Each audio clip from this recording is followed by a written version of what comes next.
Torah reading, very interesting, reminds me of a story that my mom used to tell about this little girl, and she's drawing a picture, and the teacher comes up and says, "That's a nice picture. What are you drawing a picture of?" She says, "That's a picture of God." The teacher says, "A picture of God? Nobody knows what God looks like." He says, "Well, they do now." Well, when we're young, we have very fanciful ideas, some of them not very developed. Many religious people, I shouldn't say religious, many people who call themselves religious commit child abuse on our children by filling their innocent minds that are filled with wonder and a desire to know with utter sheer nonsense, religious nonsense, teaching them and indoctrinating them with things that they want children to believe, even though they're not based on anything real, not based on evidence or rational thinking. My friends, this is nothing less than mental child abuse. A child is never able to free themselves sometimes from this indoctrination, to really understand the wonder, the mystery, the beauty of this world of ours. They're never free to develop their mind, to be able to think freely. How many people are captured and controlled and brainwashed because of this early indoctrination?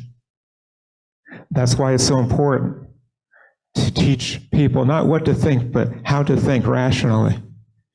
To allow them to form their own beliefs, whether it's a belief in God or atheism or whatever it is, and cherish their mind and let them know that. We, in the religious field, have much to atone for, generating conflict and hate, intolerance, by teaching our children that God loves us and hates the other. We have an obligation as Jews not just to not teach that, but to unteach it and to challenge those beliefs. Someone once asked the Pope, "How many people work at the Vatican?" He said, "About half."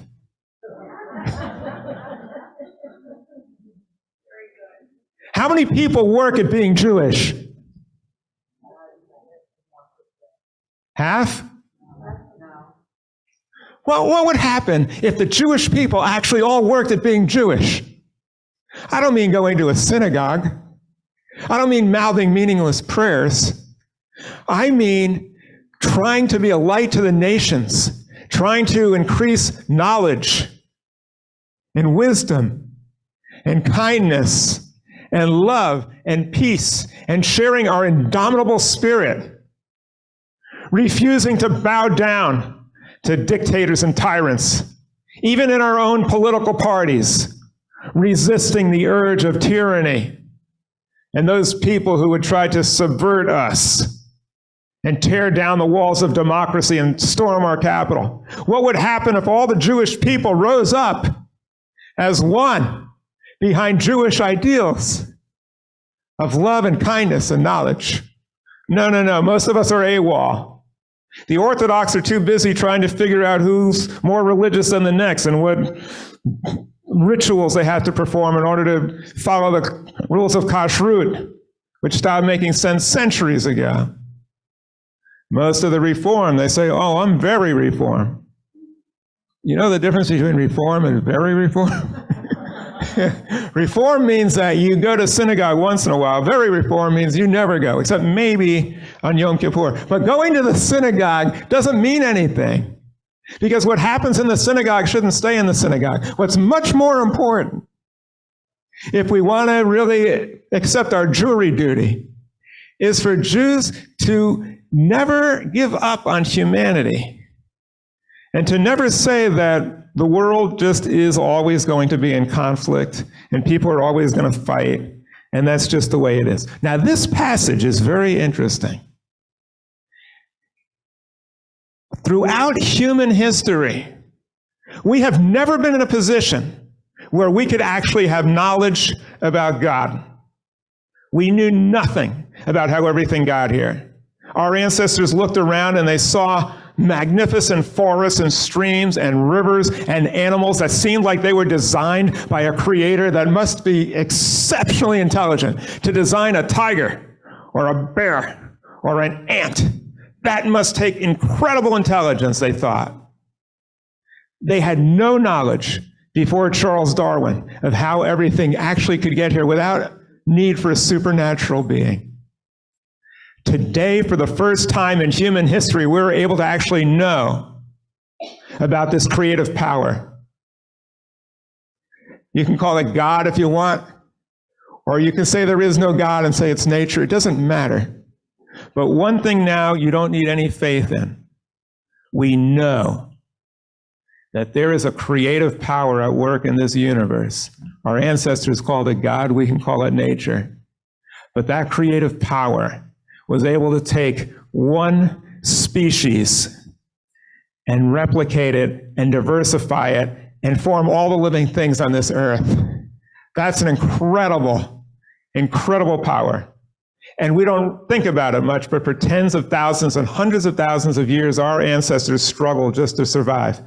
And each day they got a little smarter, a little better, improved a little bit until we have this incredible civilization today. My friends, that teaches us something. If each of us could do a little better each day, learn a little more, be a little kinder, maybe practice to play the guitar a little better, maybe be a little more attentive to our kids, we could get better.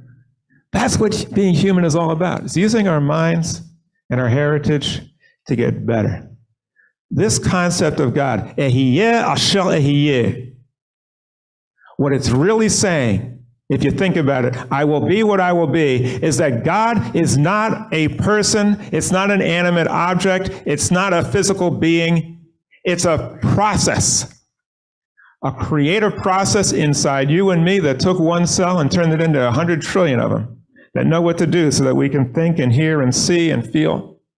It's an incredible, awesome, wondrous, creative process that's in us that took a singularity of a universe and created all of this. My friends, that doesn't take any speculation. We know it for a fact. Science tells us for a fact. And the more we learn about science, the more wondrous we recognize we are and the universe is. So what's this passage trying to tell us? Our concept of God should be fluid. And I'll just end with this. Sometimes that which saves us often enslaves us. The Jewish people were starving. They came down to Egypt and they got food and they survived. And Egypt was their lifeline.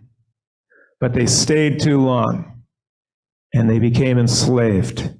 And when Moses said, I'm going to liberate you, guess what most of them said? Thanks, but no thanks.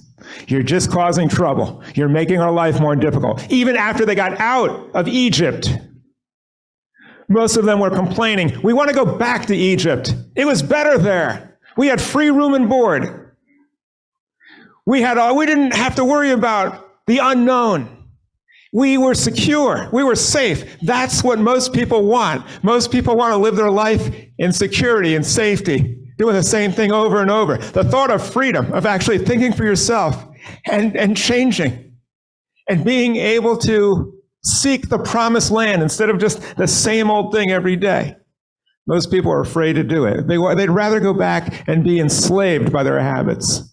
Well, my friends, habits can chain us, but good habits can change us. And I think what this passage is trying to say, that this creative power within us, if we utilize it, has the ability to transform our lives today into something that we don't even recognize anymore. As my dad used to say, the greatest miracle of all is that we don't have to be today the person that we were yesterday if we use all the talents and abilities implanted within us by God. And I will update that with my understanding of the heritage, if we take all the ability and all the potential and all the greatness that's been implanted within us by evolution through natural selection that allowed us to transform from cave people into who we are today. Let us use this creative power, and let us be thankful that we belong to a heritage that allows us to be free and allows us to share an indomitable spirit with others. Shabbat Shalom.